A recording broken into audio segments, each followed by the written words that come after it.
Morning. Um, Praise Kane, everyone. Welcome back.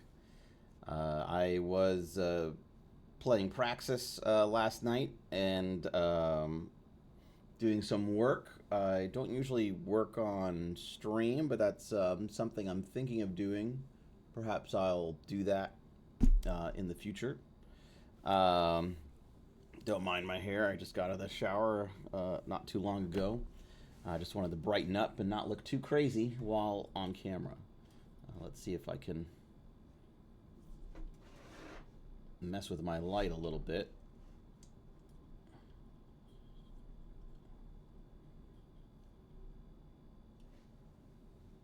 Well, there it is.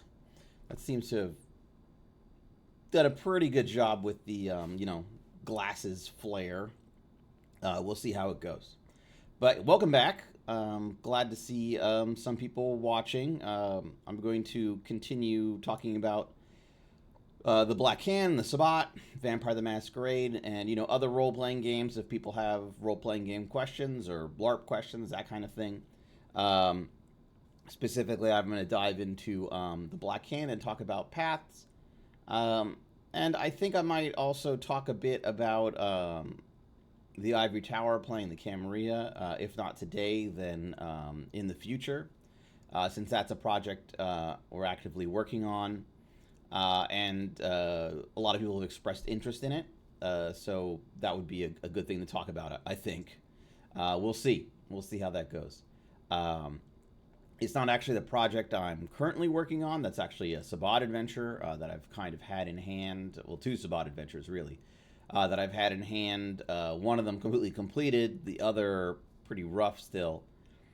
But the main manuscript for one of them I've had in hand for quite a while, but it wasn't really what I wanted specifically, so I've had to kind of do some things to change it. That's not really the writer's fault. Oh my goodness, it's my cat screaming at me. Um, I don't know if my mic picked that up, but maybe. You could come on camera if you really wanted to scream at me instead of being a silent scourge. Um, so, um, so as far as I'm concerned, that's mostly what's going on with me. Okay, there was a single cat beep. Okay. Well, he's not a constant meower. That's Hyper. I've got two black cats. One of them is silent as a shadow and barely says anything unless he wants you to literally move over so he can sit down. That's the only time he'll really talk to you. Um, Hyper, so that's Dagon, the silent one. And Hyper, Hyperion, is a bit louder, but really, he doesn't really communicate nonstop. He's not going to constantly meow and scream at you about anything.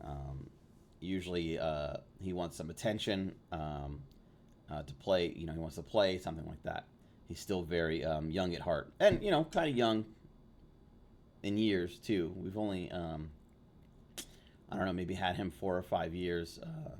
He's still a pretty young guy overall, though a big guy. He's grown very large. Um, so yeah, so for me, I've mostly been working on that on my own. As far as yes, bless them both for real. Uh, I'll be sure to pass that along to them, Lime. I'm sure they'll appreciate it. They're well, not so much Dagon, but Hyper is definitely a people person. Um, so as far as my own work is concerned, that's what I've mostly been working on, and just a few side projects here and there. Nothing really for me to announce as far as work with major companies. I don't think anything's been announced yet. I think the only thing that's out and live and out there right now is the Algiers book for Urban Shadows, which you can find on GameFound. And uh, I guess on a more day to day basis, I work with an NGO in DC that works with kids and basically writing, well, not like little kids, but like middle school, high school kids who basically want to really improve their craft as a writer. And also they do actually RPGs there, so also kind of introduce them to gaming. Not so much game design actually, but more about gaming narratives, that kind of thing. We play D&D with them and a few other games, RPGs. I believe Kids on Bikes, stuff like that. Though for my part, I mostly run D&D, that kind of thing for them. So that's been fun and interesting. Definitely different than my usual kind of day job since I moved back to DC from, well, first New York, then LA, um, where I was either working with, energy companies in the financial sector, specifically, oil companies actually, or I was working in the financial sector, usually in financial products like life insurance and things like that. And in New York, I mostly worked with credit default swaps and that kind of thing, and the logistics of oil tankers, mostly super tankers, moving into the Caribbean to feed our cracking facility there, a pretty massive refinery. I think 500,000 barrels a day capacity, that kind of thing. It was actually the largest refinery in the Western Hemisphere when I was there, but that's all been sold off and no longer my problem. I no longer have to negotiate contracts with West African oil producers or move shipping around or calculate what's going to get cracked out of a specific barrel of oil when it's run through a refinery, thankfully. And of course, here in DC, I worked at the Middle East Institute for a few years as their energy and security scholar. They really didn't have a energy team, which is kind of funny for a think tank dedicated to the Middle East and North Africa. But they didn't have really energy experts there, considering what a big part of their economies and therefore what their governments run on is energy. And of course, the main reason we bomb and invade them and kind of tell them what to do is because the energy they provide basically runs the global economy, and therefore is really important when we are making plans as the global hegemon exactly what to do. Knowing what the cost of energy and where it's coming from is obviously very important. So I helped build their energy team there for a few years. I don't know really what's in place there right now since I left, mostly because of COVID, actually. During that time, everything was virtual, nothing was real. So it's been kind of strange moving back to DC right before COVID hit. Means that I don't really, I still feel almost in like that transition period here. I don't feel really 100% at home. But hopefully now in the fifth year of 2020, that will change. Hyper is trying to eat my light. So hopefully that won't cause shadows to bounce around, things along those lines. You want to hang out on stream, Hyper? Is that what you want? Huh? Yeah. That's a good boy. He's a good sweetie.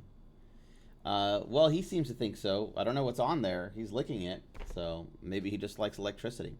So nonetheless, that's what's happening with me and where I'm, kind of currently at. I've been trying to stream more and do more creative things, mostly to avoid my other potential job prospects out here in DC,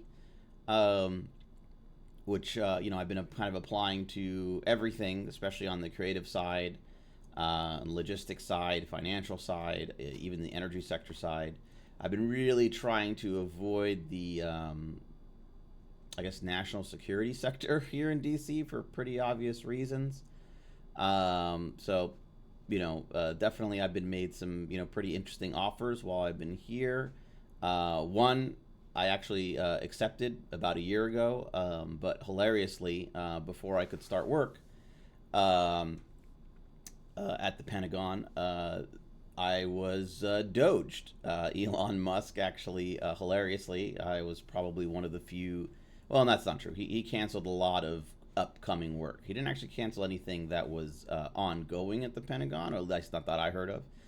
But he canceled a lot of stuff that was supposed to start, including my entire team's contract. Hilarious, hilarious. So I kind of agonized about taking the job, and then, of course, fate intervened and basically, did its thing. So on some level, I was disappointed, and of course, fuck Elon Musk. Um, but on the other hand, it kind of probably saved me from what I could only assume would have been a soul crushing kind of job. But who knows? Who knows? Maybe they would have put me in the lollipop factory that's under the Pentagon. I don't really know. Probably not. Probably not. I assume I would have been making Excel spreadsheets and, making PowerPoints for like the orphan crushing machine. But let's talk about Vampire the Masquerade.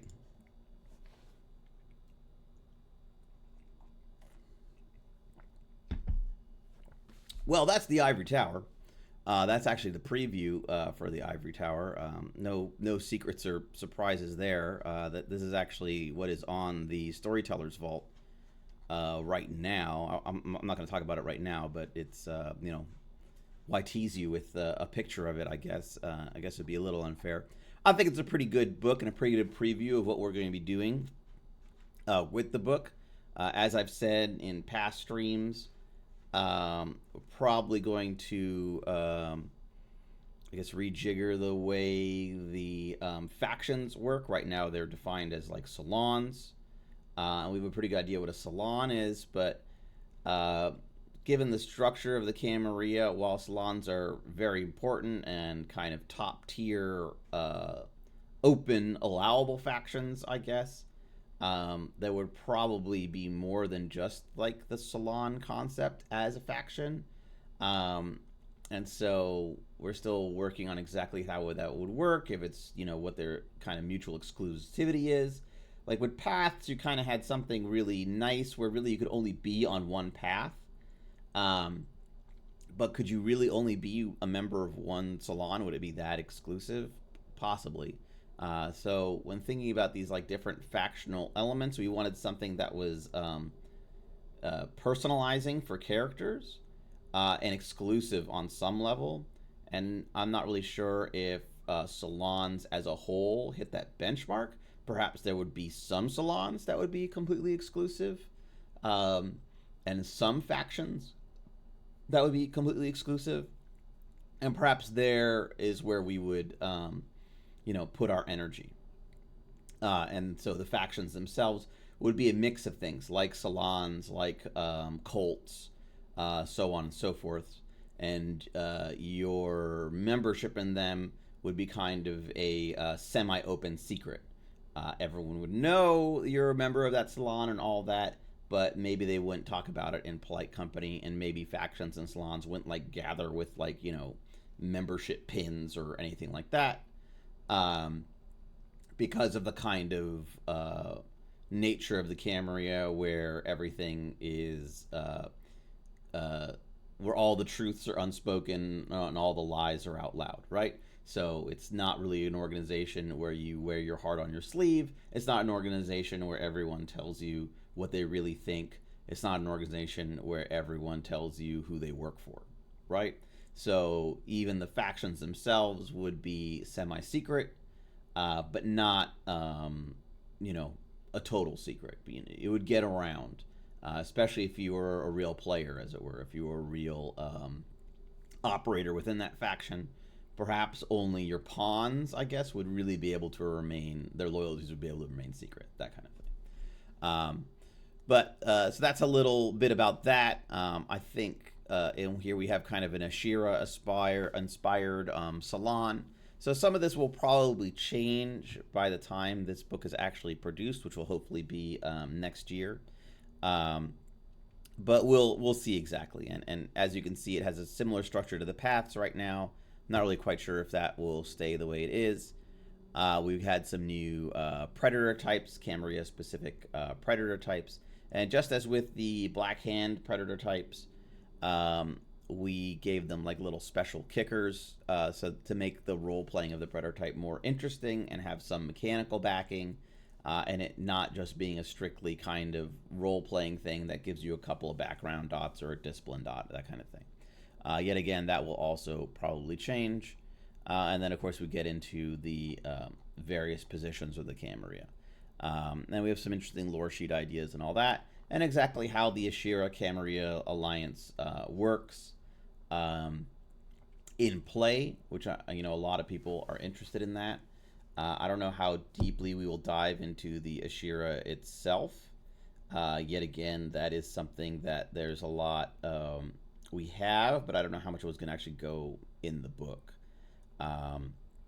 But definitely the Camarilla itself will be explained, the positions, and kind of how the alliance with the Ashira has changed the Camarilla and what it's like now. And what it's going to be like going forward, and what it means to be Ashira but allied to the Camarilla, and what it means to be Camarilla and allied to the Ashira. Basically, their responsibilities to two different organizations, and what rights they have within each organization. We've definitely broken that down, and I think it's a pretty interesting take. And hopefully, we'll give enough room for storytellers to use it as they wish, and modify it as they wish. So. What we're here to actually talk about is the Black Hand playing the Sabbat.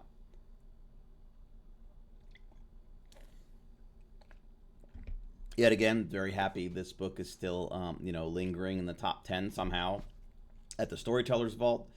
We passed Platinum quite some time ago.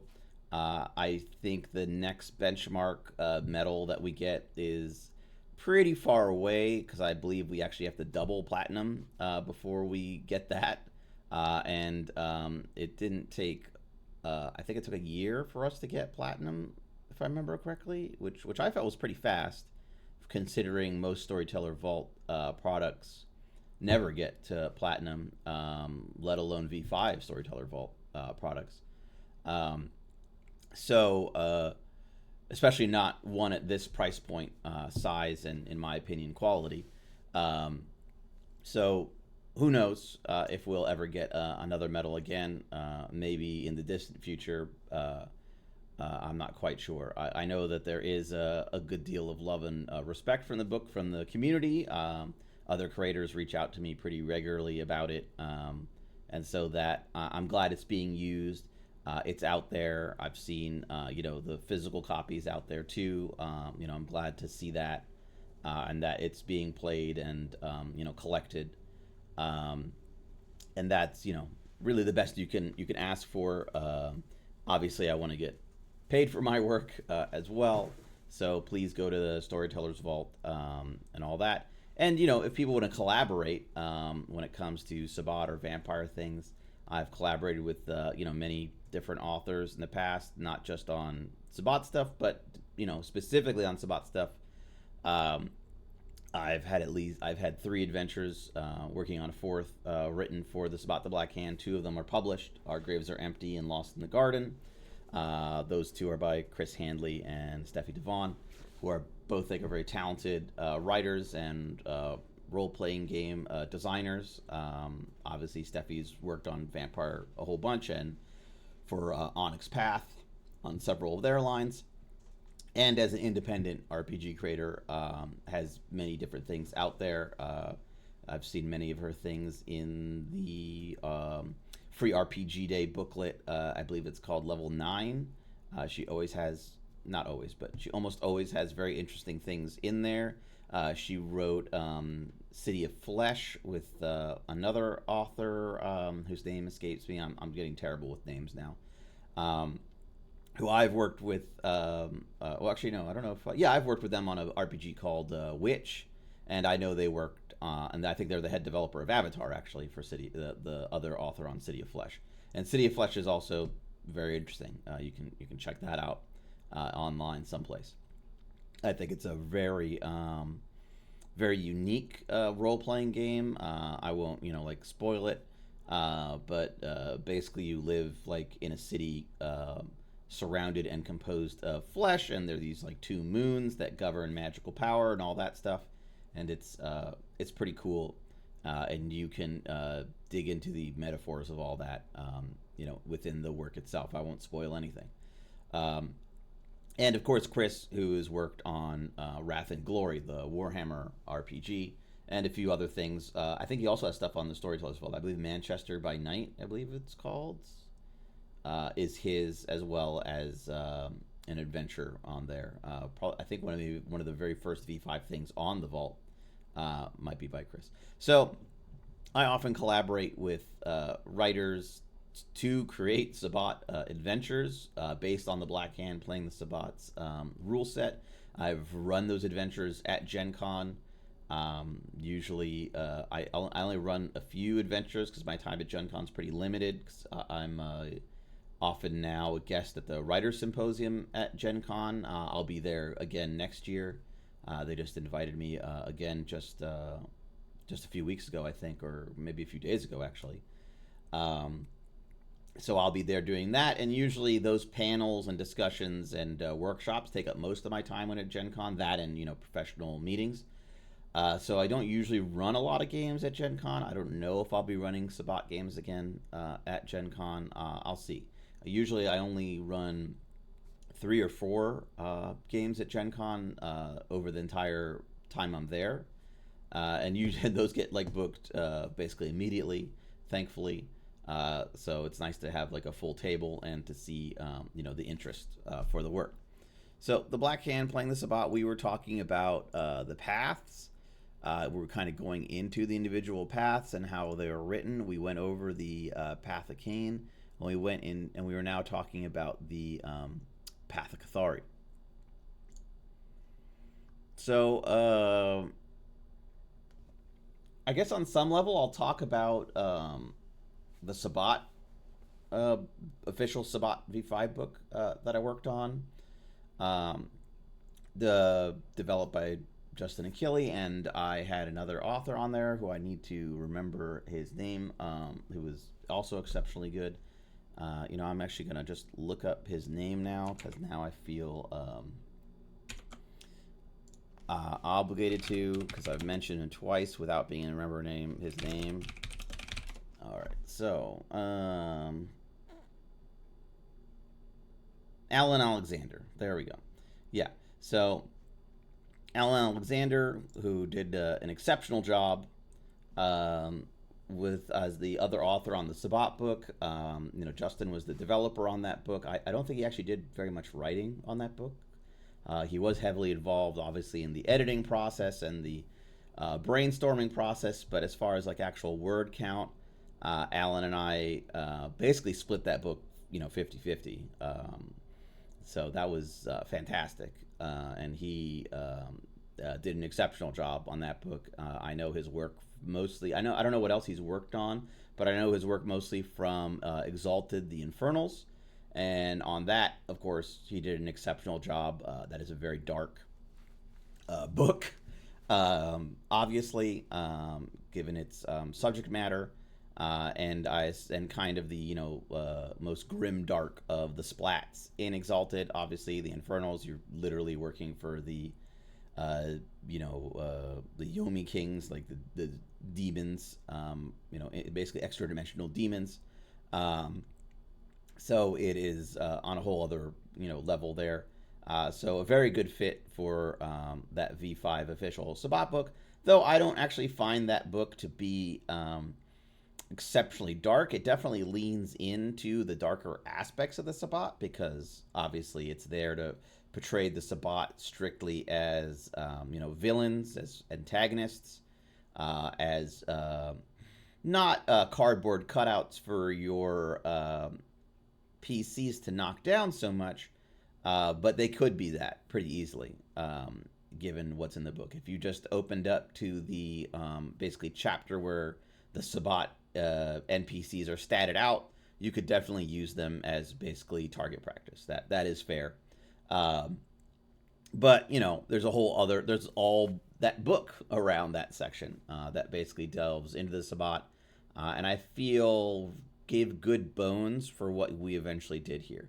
And the main reason I bring that up is because of the paths, I would say, presented in the official book. The path of Cathari is the one that is basically maybe the most cartoonish on a surface level. You know, not that I'm saying it's written cartoonishly in that book, because I actually wrote that section. I mean that if you're just given Cathari's kind of surface level bullet points, it can come off very cartoonish, obviously, because it's all about like hedonism. They like all the kind of like trappings of satanic panic, kind of bullshit, like goat heads and pentagrams, and like, splattered with blood and all the rest. So all the like symbology and trappings is very in your face. We are evil kind of stuff. But obviously, as I've discussed before, Cathari, it goes much deeper as a path, and therefore as something you can role play. As I've talked about it, it has it sees the world in a split way, what some people would call, Monarchian or Manichean. That there's a physical world and a spiritual world. There is a like demiurge and a spiritual, god or power, and that they are both antagonistic to each other and kind of working in coordination with each other. That they cannot escape each other in a sense, just as we cannot fully escape the physical world unless we like somehow transcend, basically. And that's kind of Cathari's whole aspect, is that, that the very surface level of it, in a sense, is almost like wallowing in filth of this terrible world until you have an epiphany, a personal epiphany, that you can be kind of, it can be modeled for you in a sense, as it is by the Perfecti, but nobody really can show you how to have an epiphany, right? That is the essence of an epiphany. That is the essence of a personal journey, to a personal religious experience. Is that no one can make it happen for you. I mean, hopefully, but the behavior for how to get there can be modeled. And there are obviously mentors and teachers to help you get to the point in which you kind of get over the tipping point. You wallow in filth to the point that you can't, that you understand the falsity of this world, and then can hopefully awaken to the spiritual world, or at least awaken to the possibility of the spiritual world. If you'll ever get there, if you ever will transcend, if you ever be able to relinquish all the things imprisoning and trapping you in this material world, that is how you would transcend. So that is very interesting. I feel a role-playing experience from Cathari is one of the reasons we put the Perfecti, the kind of almost like priestly sainted people on Cathari, vampires on Cathari, who have transcended the kind of initial steps of the path within the lexicon in the beginning of the book, and that we talk about them while we don't really do that for the other paths so much. There really aren't any kind of saints. We do talk about the priesthoods of the other paths, but we don't really dive into what it's how people who are really into the path are treated within that path, that kind of thing. But in Cathari we felt that was important, since this path has kind of deeper layers that aren't necessarily apparent from the outside or from the beginning steps. As we kind of take it, and to be honest, I love the path symbols that they came up with for the official V5 book. I made up my own for the Path of Lilith, since there wasn't one. I've seen it used around here and there in other books and by other people in their games. So I'm glad to see that it's out there, and I've actually given people my kind of original ping file for it, so they can use it as they wish. I think it's I think it's pretty good. Maybe it's a little more complicated than I wanted it to be, but I think for what I could do with it, given Creative Commons licensing and all that, I think it came out pretty good. And obviously it's modified. It's not straight from some library or some such. So with the Cathari, I guess all I'll talk about is just the basics here. And I'll just read the intro thing here. So the followers of Cathari make up the majority of the Sabbat, and they exult in feeding the beast's craving for blood, lust, and violence. Their enemies and detractors, the Albigensians, which is the kind of OG name for the Cathari, which obviously comes from a historical splinter faction of Christianity based in France. There was actually a crusade to stamp them out and all that. And they, of course, that's where the term perfecti comes from. And they were, I believe, a quasi-Gnostic splinter cult within Christianity that was deemed heretical, and were basically almost all destroyed, except for some mountain bastions in eastern and southern France. So the Albigensians are hedonists on their way to Wassail, but the path's deeper mysteries instill a respect for fate and their role as vampiric agents of a divine plan of corruption. It is their place to feast on the material world and tempt others unworthy of the spiritual world to do the same. So in some sense that's almost kind of a reflection of the Path of Night.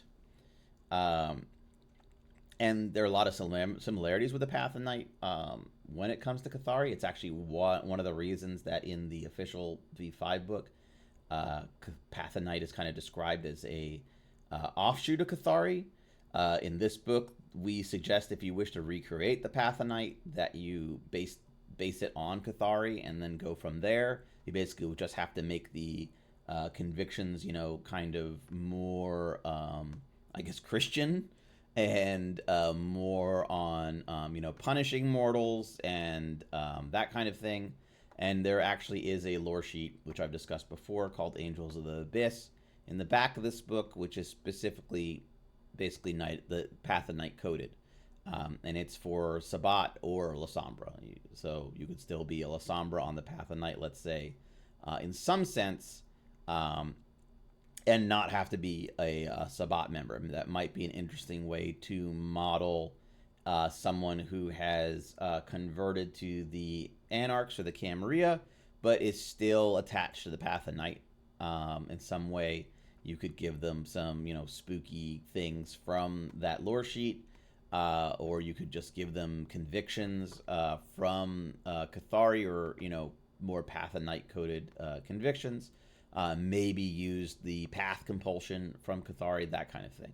So there's lots of mechanics you can kind of pull, for your regular game. But moving forward, I guess with Path of Night, I guess the similarities are really about the divine plan and what being a vampire means, and how being a vampire is part of a divine plan, and that you are basically testing mortals. But as opposed to Cathari, who are really about modeling mortal weakness and basically displaying the vices so that mortals basically fall into vice themselves. Right? They're like, oh, that guy's having a lot of fun, or what's that guy about? Or, you're kind of showing them the pleasure that's available to you in the physical, material world. And once they basically partake of those things, then, your job is done. And you can feel better, I guess, about, exploiting them, feeding on them, maybe even killing them, that kind of thing. And so on Path of Night, it's not so much it's more about the punishment of those wayward mortals. It's more about how the mortals deserve to be punished, less about tempting them to kind of fall on their own by their own behavior. Um, so for them, others call them devils, but they see themselves as the angels of a lost demiurge. The embrace was their fate, and they constantly seek out new potential worthy to embrace into their ranks. These Canaanites believe the antediluvians wish to shatter the preordained cycle of fate by consuming all things profane and divine. This is a perversion of the role of Cain, the role Cain was chosen to perform, and when he returns to his throne, he shall reveal a new kingdom to his faithful children. So, um, some paths kind of can come off more like philosophies than religions or faiths. Death in the soul, power in the inner voice. And I feel Cain and Cathari can sometimes skirt the line of philosophy, but they're really there. There's my guy sharpening his claws. Um, they really lean into the religiosity, I feel. And Cathari, as you can see, their take on the antediluvians, as we discussed before about the path of Cain and how they might see what defeating the antediluvians would be like, which could range anything from finding some secret within Nodist lore, maybe something in the ancient past that could reveal their weaknesses or origins, to basically, I'm just going to, dauberize and eat and drink heart's blood so much that I'm going to, be the new Cain, or just beat the antediluvians with a rock. Like, I'm going to get to that level of just extreme power just by eating other vampires. So that could be a concept for the Path of Cain, given their philosophy and their attitude. With Cathari, obviously, you see their understanding of a spiritual versus physical world, and they understand the Diluvians as perhaps not necessarily destroying the world, like conquering it and eating all vampires, but basically, perhaps they will shatter the natural order.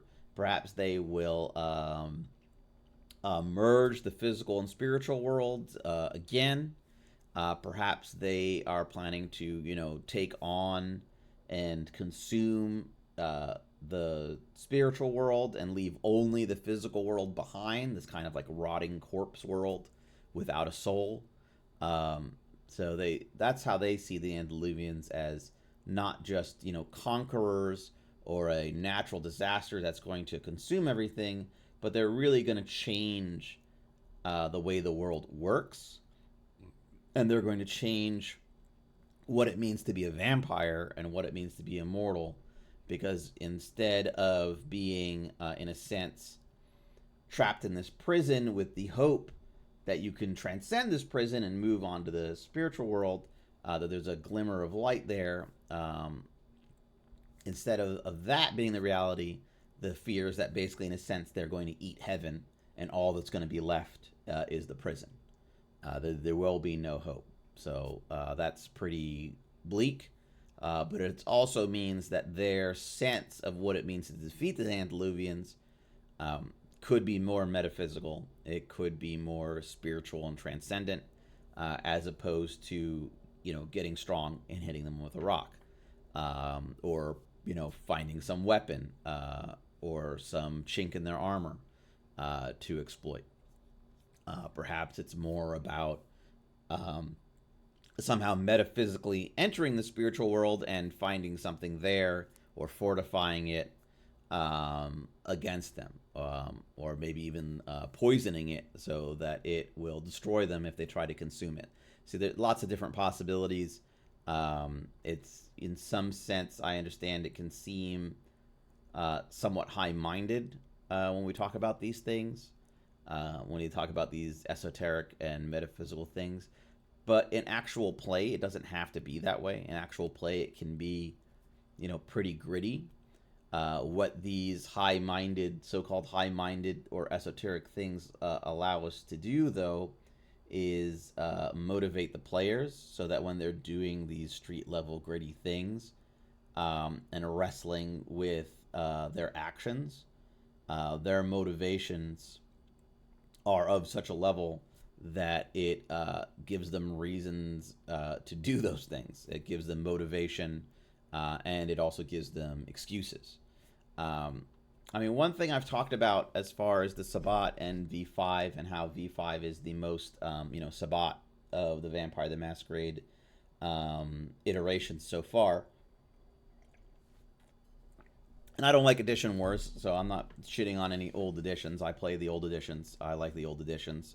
Perhaps V20 is the only one I don't really play, but all the others I play and respect. I just got a copy of the first edition of Vampire the Masquerade from a friend of mine, um, from a box of RPGs he gave me. It just happened to be there, signed by Mark Reinhagen even. Really an incredible find. Really means a lot to me that I now have a copy of that, which I haven't actually held in my hands probably since I was, a teenager, and I worked in a gaming store. So that's pretty incredible.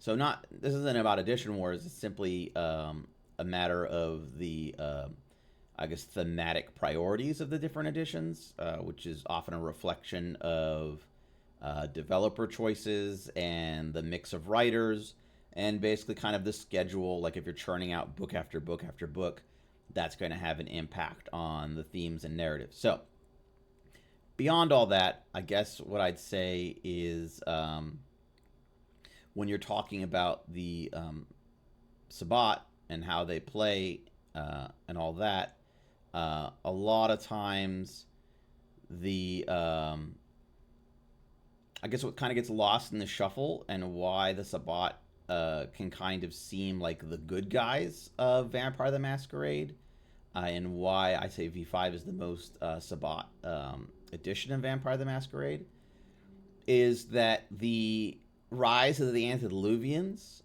this kind of end times Gehenna thing, in V5 in particular, is basically taken as fact, right? So, as a player coming into it aware of the meta narrative, it's basically taken as fact. The beckoning, narratively, whether the beckoning is real or not, doesn't really matter.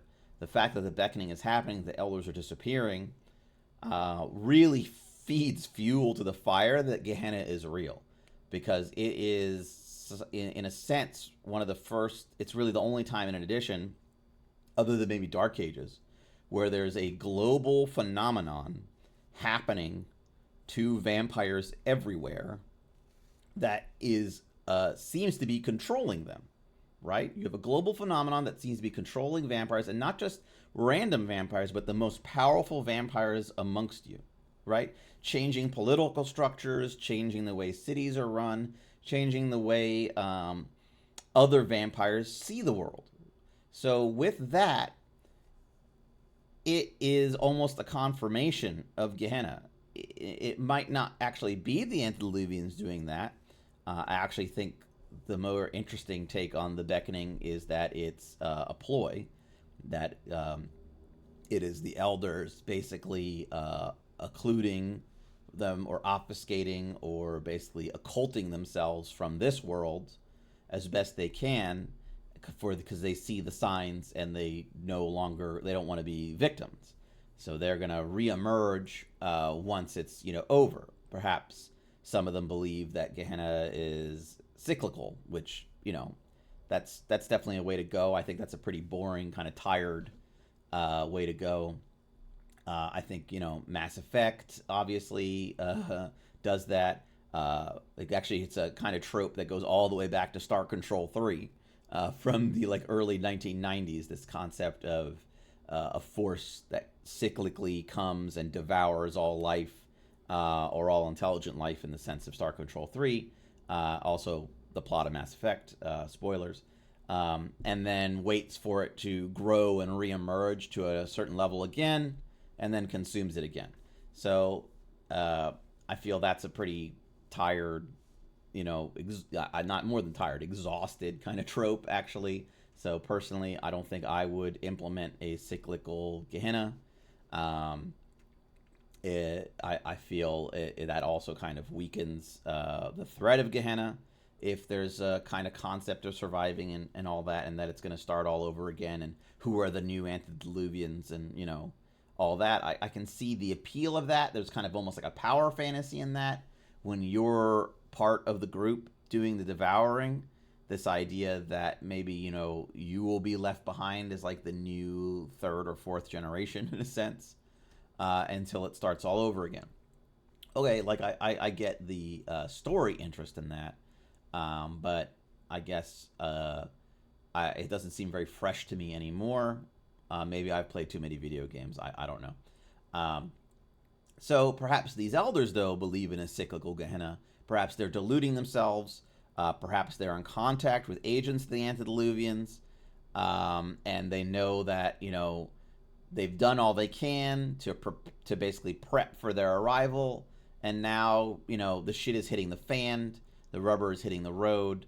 They've got to make themselves scarce, or they will also be victimized, right? So that I think is kind of a more interesting way to go about it, because then you have a new plot point, right? You have the plot point of where did the elders go, what are they up to, and you can kind of further dig into that mystery.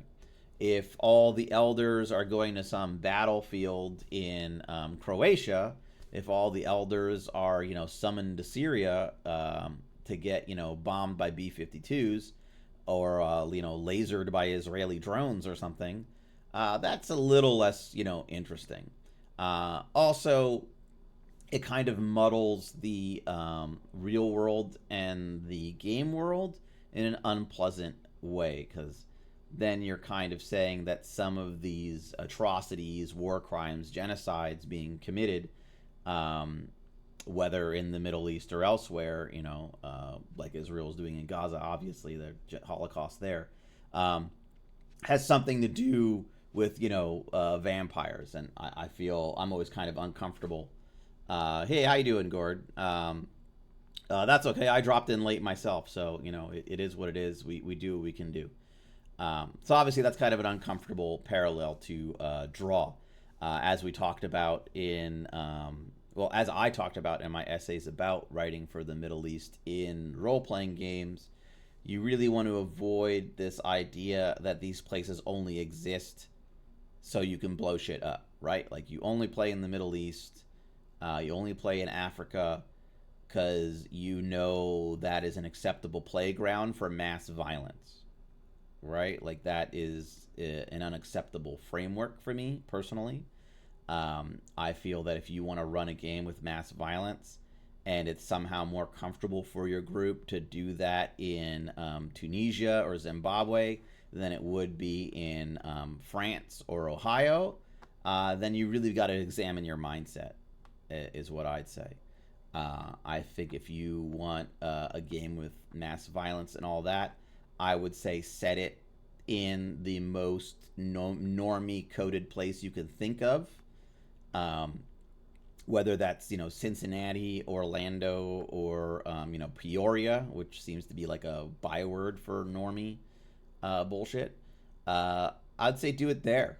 I actually think it'd be a much more interesting game, and to see how your players react when mass violence comes to these settings, where they expect, white picket fences and kind of covert intrigue. And I think it's much more interesting if that is the way you go, and it's much more, World of Darkness vampire coded, in my opinion. Right, yeah, I mean, and also, if it's close to home, it's going to mean more to them that there's mass violence, and they can react, instead of it just basically being a video game. Like, I know that in the original iterations of Vampire the Masquerade, really the idea of setting the Gehenna War, Gehenna Crusade, or whatever, not a big fan of the term crusade, but, whatever. I've always preferred jihad, personally. I think it's a deeper word and a much more interesting word than, crusade or war or anything. Like, it means struggle. and can mean a lot of different things. And also in Vampire, it has a interesting, shadowy political connotation. There's a reason the original Vampire the Masquerade trading card game was called Jihad. I much preferred it when it was called Jihad. I felt it was more honest and interesting, and it demystified Arabic as like this, like, bad word language, where all Arabic words had an evil, violent connotation. I know that there was some excuses that it offended Arabs or anything like that, or Muslims. Maybe it did. I never met any who were offended, but I don't know all of them, so who knows. Also, that would be the first time ever I would have heard of White Wolf basically changing something because it offended an Arab or a Muslim. But regardless of that, I think that when you look at V5 as a Sabbat coded game where the Sabbat are ascendant, or the not really the Sabbat are ascendant, but the ideas and themes of the Sabbat are ascendant, it is because that primary conceit of Gehenna being real has basically infiltrated the meta narrative to the point where everyone basically accepts that Gehenna is real. In earlier editions, it was presented as a possibility, as a myth, all that. But as the meta plot was developed, as more and more books were written, as the meta plot in older editions of Vampire, the meta plot would move forward, like things would happen, characters would like die and things like that. It wasn't frozen, which is kind of the way V5 is now. It's kind of frozen, the meta plot, which isn't necessarily a bad thing. That's actually how most role playing games are. D&D, for instance, the meta plot for D&D is basically frozen. You have all these adventures where terrible, earth-shattering things are about to happen or will happen, all that. Some adventures actually build on each other, but for the most part, you have a frozen meta plot. So I haven't checked out the new Live from the Sucky Club book. I didn't know if that was out yet. Is it out? I've seen the posts of pages from it, but I haven't checked it out. I am interested in that book because one of the adventures we're working on. Okay, then that's why I don't usually pre-order books. So if it's out for pre-order people, maybe I'll talk to someone and see if I can get a peek at a PDF or something. But yeah, I don't usually pre-order books. If I really want a book, I will buy the physical copy. Often I buy what I want at Gen Con. I just go directly to the Renegade booth and talk to those guys, and buy it. I buy it from them there, and also gives me an excuse to chat with the Renegade guys and see what's going on. And a lot of times my books will be there too, and it's always fun to see your books on the shelves. I think last time it was Incognito Report, and of course all the stuff I have in Gehenna War. Kind of, though I'm not a credited author on Gehenna War. Lots of, I shouldn't say lots. The Sabbat stuff in Gehenna War is all from the Black Hand playing the Sabbat. Okay, there's a lore sheet, brings forward Adonai's Brood, Slubri Warrior the Tribute, big page on the Vienna Chantry attack, and a super interesting vampire book. Okay, well, that should be interesting. I'll have to check that out. So I'm curious. I assume it's mostly as far as the meta plot is concerned, it mostly touches on the meta plot. I doubt it. I assume it doesn't advance anything, but it is always good to get more details on events that are of interest to characters. The Vienna Chantry attack, obviously, is very interesting. In the Black Hand playing the Sabbat, we have a lore sheet called Valerius Mayor, one of the Red List characters, a Tremere the Tribu. And one of the points in his lore sheet is about the Vienna Chantry attack and all that. That is an interesting concept. Yeah. So I'm glad to see that it has useful stuff. Gord, would you say it is more on the level of, say, Gehenna War as far as mix of fluff and mechanics, or closer to, say, Camarilla or Anarch? Sounds like Gehenna War. I don't know if it hits that level. I mean, I assume it doesn't go so far as Tattered Facade or the Vampire's Player's Guide as far as mechanics. Okay, okay. Well, that's good. All right, so that's good. I'm glad to hear it. I'd say that I'd say Tattered Facade is definitely for me. I feel the benchmark. I think that was kind of like the perfect mix of mechanics and fluff. I thought it was really good. Just exactly what I wanted mix wise. I'd say Gehenna War was a little light for me, but still pretty good. Obviously, I love all the Sabbat stuff they put in there from the Black Hand playing the Sabbat. Can't complain there. Um, and then I would say, obviously, Vampire Player's Guide, which was a very, I'd say is kind of a unique situation. That is a little heavy on the mechanics, but it kind of needed to be because it was making up for the lack of mechanics in the Camarilla book, the lack of mechanics in the Anarch books, and some flaws, um, mostly in the layout and design of the V5 core book, not really in its lack of mechanics. Um, and we really talk about building a city in that book. I think there's a really fast and easy way of building cities in the Vampires Player's Guide. I know there are other books that have city building stuff, kind of like quasi-official books and stuff like that, and obviously Chicago by Night. Uh, but those are very, while they try to be kind of generic, they are somewhat Chicago focused, and I personally feel they're very kind of mechanically finicky. In the Vampires Player's Guide, we kind of lay out how to design a city that is a little cleaner and more, I think, narratively focused as far as like nuts and bolts focused. Some of the merits and flaws kind of stuff in there about domains I feel are a little finicky mechanically in Vampire's Player's Guide, but I think narratively it works very well. Yeah, Vampire Rockstars, all that. It's kind of a limited scope, so yeah, I feel the nomadic vampire stuff is what people would most take from that. There's a Vampire the Requiem book called Nomads, which, from my understanding, wasn't like the best seller, um, but had a lot of interesting stuff in there. So I think that could be of use to people. And I think just the fact that it's called the Succubus has the Succubus Club name will be a draw. So I don't know if it's going to be a you know huge book for them per se, but I think there'll people who will find it of interest. Yeah, I mean it doesn't have to be wildly applicable. I think part of the disadvantage of the current meta of books, that they're kind of thematic books, is that people are going to pick and choose the books. They're not going to be a lot of completionists who want all those different types of books.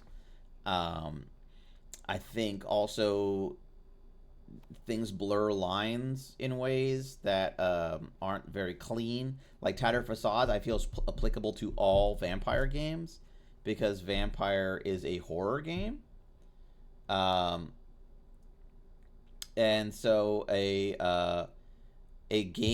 book about horror themes or narrative horror is going to be useful to all vampire games.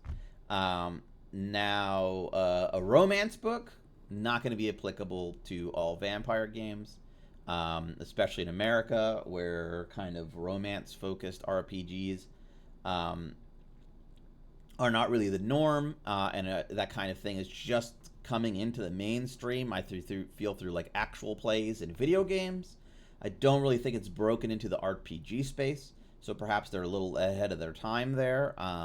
Also, that book I know wasn't super well received. Yet again, because of the mechanical versus narrative mix. My understanding is that book is what people would call light on things mechanically. And then of course Gehenna War, which is kind of the combat action book. Yet again, I would feel that is actually pretty useful for most games, but I don't know if they really did enough mechanically to make it applicable to all games. I think there's a lot more in there about kind of like the war itself, as to opposed to how to make combat in all games more interesting. But I could be wrong. I haven't dug into that book deeply. Yet again, I kind of pick and choose what I buy from the stuff I really want to use in my own games, and stuff that I feel was from flipping through it and looking through it and reading about it, has a lot to teach me. And so far that's basically been Tattered Facade, and not much between Tattered Facade and Vampire's Player's Guide. So you're saying they definitely stuff a lot of value into it for its concept, which I'm glad to see. Greek Gangrel was also an interesting pull for a lore sheet. Okay, I don't know what that means. I of course have my own critiques about how all ancient vampires are like Greek or Roman somehow. Not quite sure how that works. That when we talk about the antediluvians and where they come from, they're in the Middle East all the time, and that's why we gotta bomb the shit out of the Middle East and Africa. But when we actually get like an old vampire, they're always Greek, sometimes Roman. Somehow we never get the Arab or African vampire. They don't exist. They're not around. Like Montano is like the lone one I can think of off the top of my head. Then it's just like Critus, Menelaus, Portia, and just on and on and on and on. It is, and it kind of shows the biases and fears of some writers, I guess, and possibly developers. I don't know. It is a shame. Dark Ages Bloodline of Gangrel. Okay, well that's great. I'm glad to hear it. That's somewhat interesting. But not the sea Gangrel. I know there were like Viking Gangrel and also like Gangrel who like lived in the ocean and stuff like that. But as I was saying, the Gehenna, in a sense, has penetrated the meta narrative of Vampire the Masquerade. Gehenna is real. The Beckoning kind of reinforces the idea that Gehenna is real. And so that really reinforces the main motivating factors for the Sabbat. It really, I guess, not quantifies, but it really puts the Sabbat perspective front and center in Vampire the Masquerade, in that now all of their violent, terrible actions can seem justified, because now in a sense, it's accepted, I guess, that the Gehenna is real, antediluvians are real. It's a thing. I feel that in older editions, especially the earliest editions, when Gehenna and the antediluvians were more potentially mythological, then it was a lot easier to cast the Sabbat in a two-dimensional light, to cast the Sabbat as strictly the villains, because their goals were seen as just a matter of religious fanaticism. They believed that the antediluvians in Gehenna, which to us would be comparable to fanatics doing extreme violence for religious purposes, right? So it would be the same as blowing people up because you're a supremacist for like a race or a religion or something like that, and you don't believe your actions will really have consequences in some sense, because you believe that you will be rewarded on some spiritual plane, or that your actions are actually saving lives because there is some end times coming, and that your actions will somehow prevent them. And therefore, even though a few people will have to die now, in the long run, in the big picture, you're actually saving much more lives. This is actually the same logic that was used in the 80s and 90s when people would, bomb abortion clinics, right? They would say, well, I'm saving all these babies that are about to be murdered in that clinic, and that's why I shot this doctor who performs abortions, or who I think performs abortions. So if we compare it in that light, then the Sabbat become a lot less sympathetic. It's only because Gehenna in the meta-narrative, antediluvians in the meta-narrative, have been made so real for us as players, and now in V5, somewhat as characters, with the Beckoning, it has become more real. It seems that is why the Sabbat are much easier to portray not easier to portray, but why the Sabbat in some ways has a more sympathetic light to it, um, which isn't necessarily a good or a bad thing. I feel there's a lot of interesting play within the Sabbat as a player to play with the characters that have religious groundings or who are fanatics and all that. I don't find the like hypocrisy play too interesting. I feel that's very kind of a cop out. It's a simplification of things. I think it's a lot easier for us. I say us, but who knows? I think it's a lot easier for someone who is secularly minded. I think it's a lot easier for someone who kind of has a very liberal, especially neoliberal worldview to perceive all people motivated by religious or spiritual desire as hypocrites. I think it's a lot easier to cast them in that light, that they're basically using religion to further their own personal ambitions and goals, which happens and is real. But I think it's easier to cast all religious people, all spiritual people who you don't agree with in that light, to dismiss them and to kind of like argue against them or get others against them. But I think it's a very simplistic framing. I think it's a very kind of easy framing, and in play it's somewhat a boring framing, right? Like it's much more rewarding to play someone who's actually motivated by religious or spiritual things. It is much more rewarding, in my opinion, to go against villains who have arguments that have internal logic, that are unshakable, that kind of thing. Because the thing about hypocrites, the thing about true hypocrites, those who know what they're saying is bullshit, those who don't really care about the contradictions between their beliefs and their actions, is that they're not ideologues, they're not committed to what they're doing. In a sense, they're mercenaries. They have found something that gives them an advantage for their goals, and they're using it. And if something becomes more advantageous in the future, they'll jump on that bandwagon, right? So that is a villain in some sense who, to me, is less scary, less interesting, is a weaker villain because they can be undermined by basically presenting them with an easier, cheaper, more effective way to get to their goals, and they will jump ship from whatever vehicle they are currently using. They're mercenaries in a sense. So with the Sabbat, I find it's a much more interesting play if we move away from the like hypocrisy angle and move into the true believer angle. They don't all have to be true believers. They don't all have to be religious fanatics. But if we accept that as the core of the sect, then I think that can lead to more interesting play, as opposed to these guys will do whatever, say whatever to get what they want, which is actually political power. They don't believe in Cain. They don't believe in the antediluvians, so on and so forth. And I feel it's a lot harder to elicit people into extreme actions unless they're led by believers in a sense. So that's why I'd say the V5 is the most Sabbat edition, simply because Gehenna is seen as real.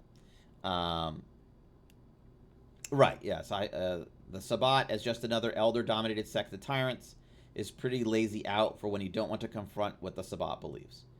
And yeah, Man of Leisure, how could you not believe in some kind of deity in the WAD? Well, that is interesting, actually. That's a good, interesting point right there, Man of Leisure as well.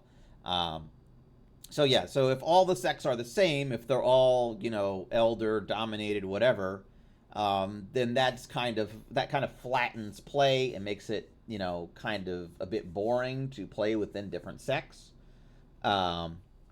Maybe if the anarchs were more well defined or better written or whatever, that wouldn't be as much of an issue. But unfortunately, maybe not unfortunately, who knows? The Camarilla and the Sabbat are literally the two sects that are the most well defined within the game to this day. And I don't really know what's going to change that other than perhaps a really good Anarch book. So if you're listening out there and you are looking for something to put on the SDV or whatever, put out a good Anarch book, and you will be doing everyone a service and a favor. I've thought about it myself, but I've got a ways to go before I have even time to do that. I'd say that it's really lacking in the setting and desperately needed.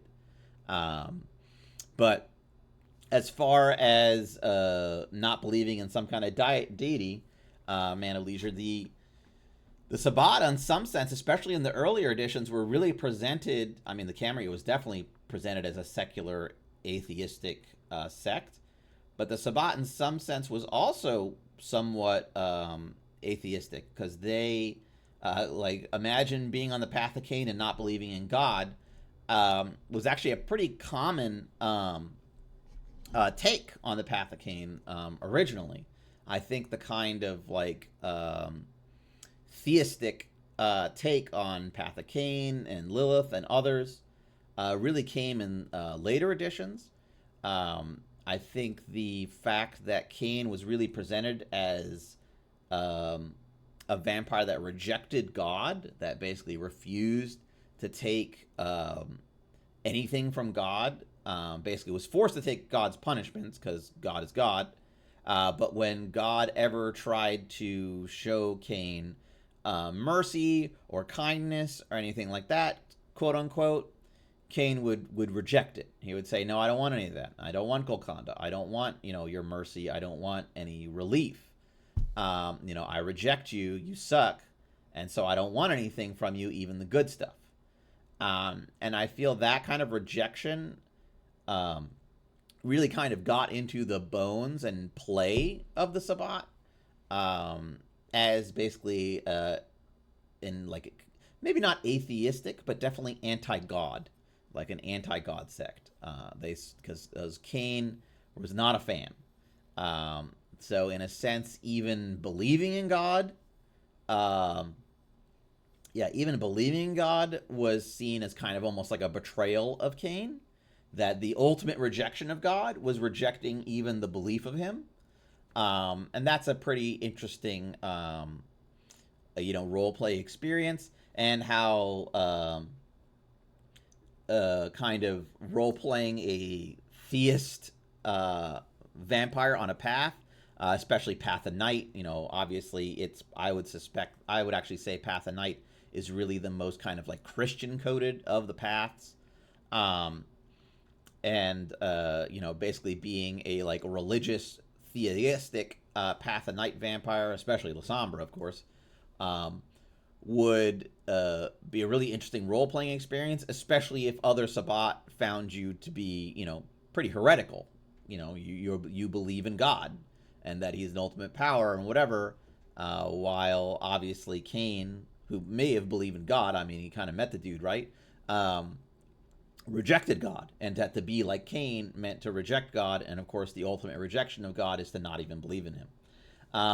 Well, I feel like Chill God being a vampire is actually pretty sick. It is pretty sick, but I feel like from Cain's perspective, I mean, I don't know Cain, who knows, but I feel from Cain's perspective and kind of the through line you get from the Book of Nod, which I had to reread a whole bunch of not too long ago when I did all the supplemental material for the Book of Nod, that giant crate, that giant crate with the skull in it, which I have sitting in my living room.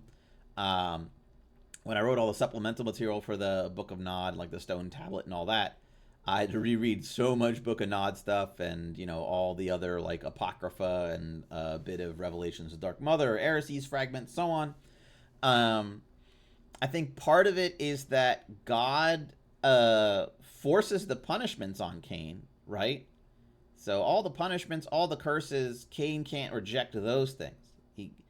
He kind of has. Yeah. No, I'm in the. Yeah, I was hoping that we would win the ENnie for that, actually, because I really couldn't think of another product like that. I was very surprised when we didn't win the ENnie for that. We were nominated for best role playing game product or something like that.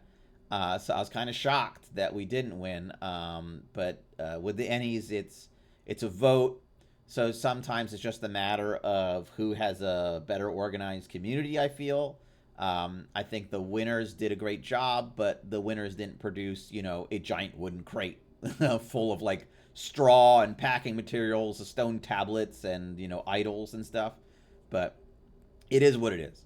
Um, Obviously, there wasn't a huge market for that. There weren't a lot of people who will have it ever. It was very expensive and produced basically in the height of the COVID logistics nightmare. Yeah, I think it's fantastic. I just think the price point is difficult for a lot of people.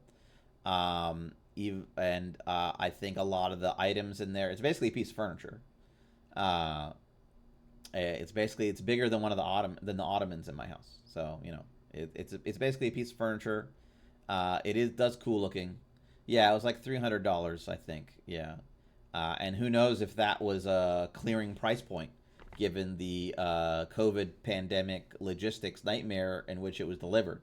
I suspect it did not have a big margin for Renegade. So who knows if we'll ever see anything like that again. I know they still have some. They're still selling some. Uh, so and it's been a while, so I assume they must have a bunch of them lying around someplace. But yeah, it was fun to write. It was neat doing Book of Nod related stuff. I feel that's kind of like you only get an opportunity to do something like that every now and then for a game like Vampire. So I was very pleased to be attached to it in any way. Um, but from reading all that material, it's very clear that the curses that Cain receives, like, he can't say, nah, I don't want that. It's like, I don't want to eat ashes. Like, I don't want to, live only at night or feed on my fellow man or blah, blah, blah. I don't want to be cursed with, people who strike me or curse 7 times, blah, blah, blah. I don't want any of that. I don't want the Mark of Cain. So he wasn't able to reject the curses, but he was allowed to reject all the blessings, right? So when God kind of like was like, "Hey, I'm a good guy, hey, why don't can I do this for you instead?" But he was allowed to reject all the good stuff. So I feel that on some level, Cain is kind of saying like, if you're gonna do the good thing, do it. Like if you're gonna not curse me, if you're going to give me the blessings, then just do it. Don't make me like kiss your ass. Don't make me, grovel for your bad decisions or your acting out, right? Uh, which obviously is, not to excuse Cain for his actions, but it just kind of goes to show that God, on some level, is basically really asking Cain to submit to him in order for Cain to, receive any kind of relief from all the curses.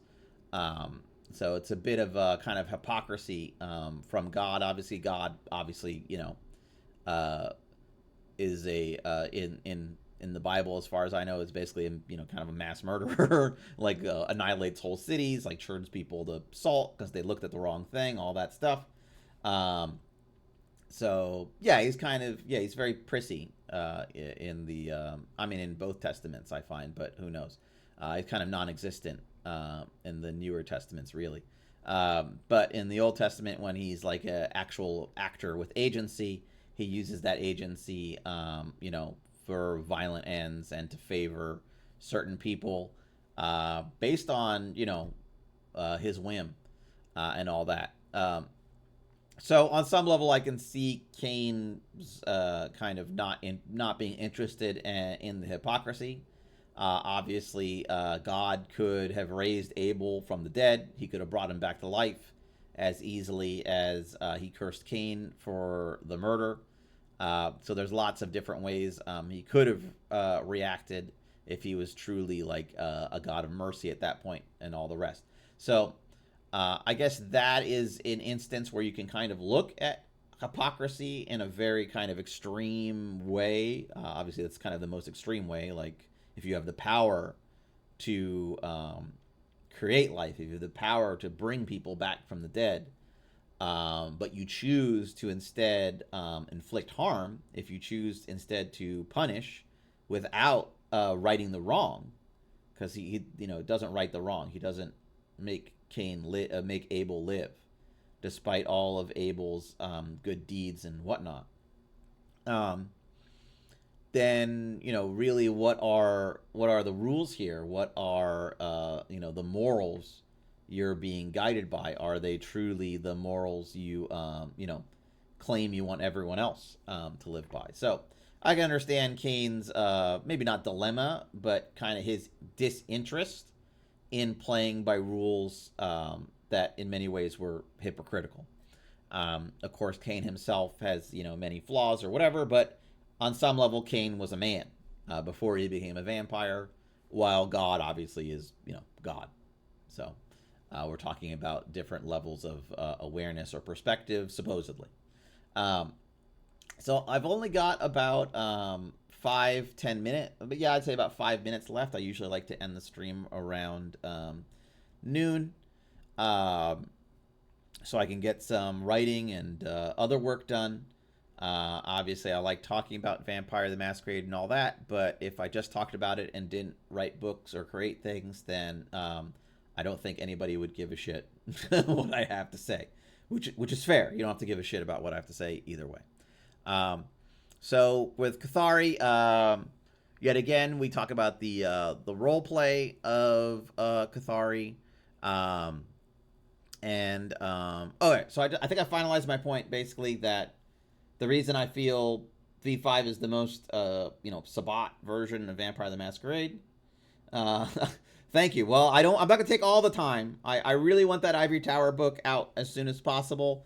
As I've said in the past, I don't know the future of the STV. I don't know the future of this edition of Vampire, any of that stuff. I know there's been a lot of changes around White Wolf, Paradox, Renegade, and all that. I'm very I like the people that are in place. I think obviously it's a shame to lose Jason Carl and all that, but my understanding is he's moving on to other things he wants to do, which is fine. I'm very happy for him. I've talked to him about that, and it sounds like it's an incredible opportunity for him, and that he really did what he wanted to do at White Wolf and Paradox as best he could. Obviously, he's not the god over there. And that it was time for him to move on. And it looks like they've got a pretty interesting team in place over there.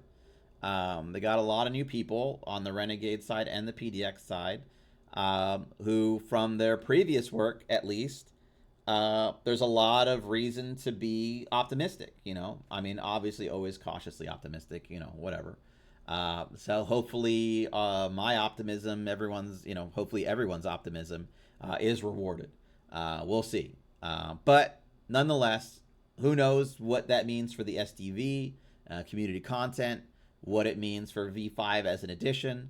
I can't, I don't want to sit on this book forever because I don't want its moment to pass. I want it to be on the STV and to be there long enough and accessible long enough to actually make an impact. A question for the Sabbat material. What do you think the ultimate state of a vampire on the path of Cathari looks like? Well, that's a great question, and leads me to, I guess, finish up with Cathari. Like I said, V5, no Sabbat edition, because I feel Gehenna has infiltrated the meta narrative to the point where everyone kind of agrees on a meta narrative that it's a real thing happening. Very few, I think, vampire games are about how Gehenna is fake. Maybe Gehenna is the central focus, but it kind of looms over the game. Which in a sense makes the Sabbat the protagonist of the game, which is an awkward position for them to be in on some level. So you have to kind of enforce the is Gehenna is real mystery as part of the narrative to also enforce the fact that they're just evil monster villains. But as far as Cathari and their ultimate state, I'm actually going to read the priesthood section here, and if I have some time, I will delve into like Perfecte and all that, which is the spiritual leadership of the Cathari are paradoxically organized, but eschew a formal hierarchy. Instead deferring to members who have proven their spiritual purity through acts of devotion or contemplation. All right, so they their priesthood is somewhat organized, but there's no real hierarchy amongst them. There's no like top guy or whatever. Like they recognize these perfecti and as leaders and kind of quasi saints amongst themselves and amongst the like lay or more normal or like lesser or earlier adoptees of Cathari. Um, not earlier, newer. Um, but they themselves don't rank themselves. Like there's no like level 1 perfecte versus level 7 perfecte. Like a saint is a saint in a sense. Um, while followers of Cathari indulge all their desires and see the 7 deadly sins as a weekend checklist, the priests of their path tend to an almost monastic asceticism, fasting from blood, prolonged vows of silence, and even refraining from crimes against their humanity are all acts of deprivation Albigicinian priests regularly use to spiritually purify themselves. So it's kind of like a ritualistic denial of the things that their path drives them to, so that they can kind of perceive this spiritual world. The highest amongst their devout are known as the Perfecti, and Cathari often seek these holy vampires out when they wish to progress on their path or find deeper meaning in their unlives.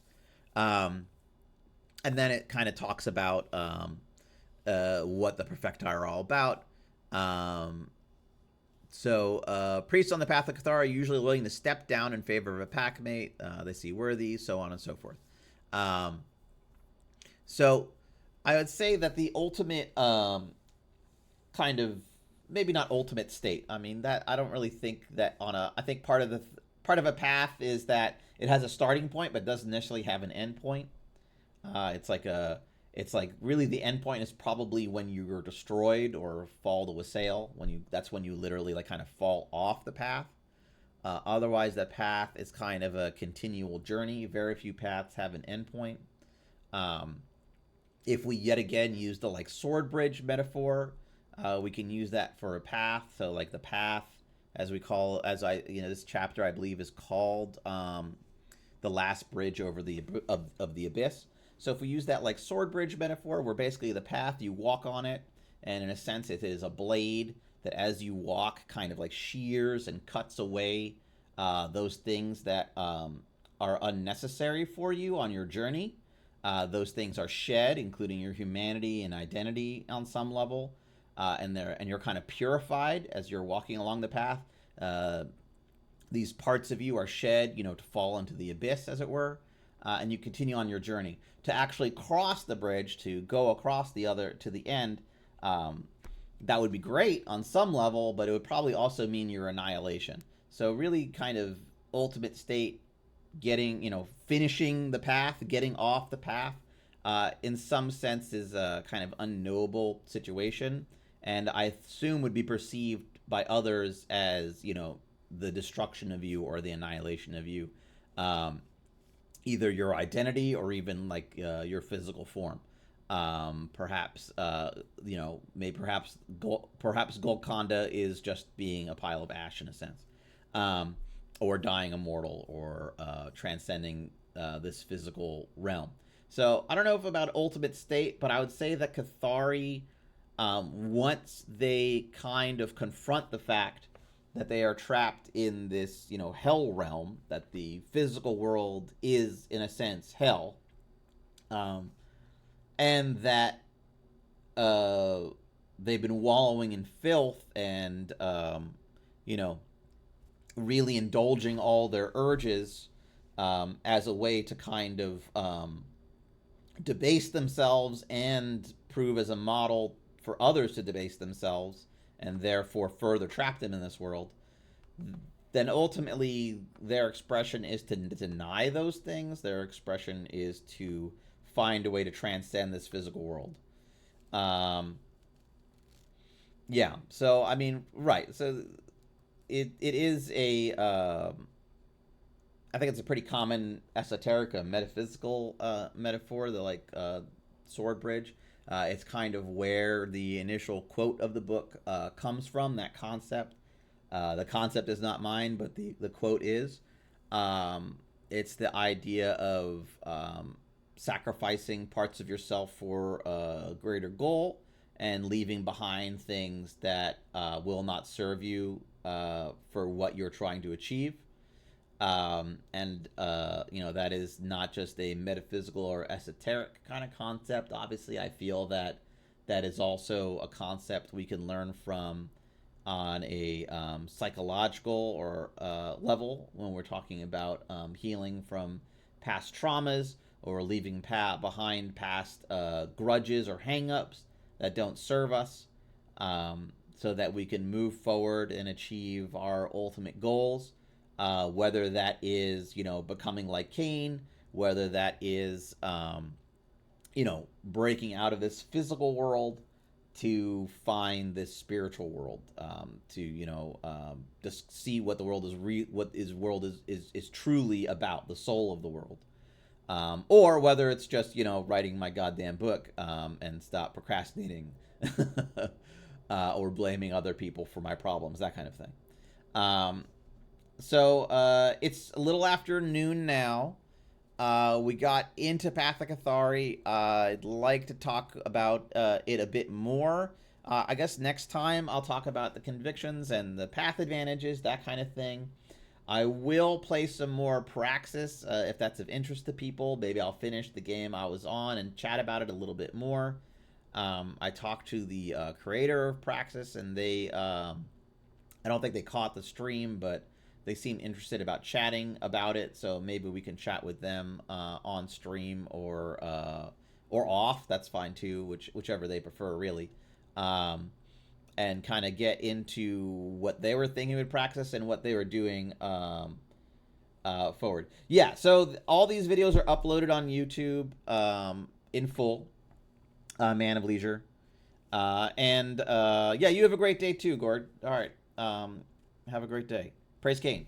Yeah, so all these clips are uploaded in full on YouTube, and if I find a clip within the video that seems interesting, I will clip it and put it on YouTube, or even here sometimes, or even on Reddit to start conversations. I try not to rewatch all my old videos, but if I think there was an interesting point in there, I try to grab it. And if you guys see anything of interest, I think you guys can clip it too, obviously. But all right. I'll see you guys all next time. Thanks for chatting with me, and praise Cain.